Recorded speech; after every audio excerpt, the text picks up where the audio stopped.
खिला नहीं सकता, फिर शादी क्यों किया फिर? ठीक है मैं मान लिया, मैं जा रहा हूँ कुछ करने की। अरे स्टार्ट क्यों नहीं हो रहा है? काजल काजल आ जाओ, मेरे पास सब कुछ है, बंगला है, कार है, पैसा है, सब कुछ है, आ जाओ मेरे साथ चलो। जूना वाला बाइक के साथ कौन रहेगा? साथ में छोड़ के चला गया। ठीक है फिर मैं तुम्हें अच्छा वाला लग्जरी कार बना के दिखाऊंगा। यार आज मुझे काजल छोड़ के चला गया क्योंकि आज मेरे पास कुछ भी नहीं है, गाड़ी भी नहीं है, गाड़ी भी है तो खराब हो गया है। मेरा जाने दुश्मन के साथ चला गया वो।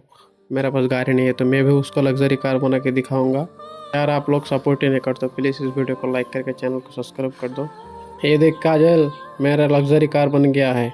रामू रुक जाओ, उसने भी मुझे छोड़ दिया, तुम मुझे छोड़कर मत जाओ।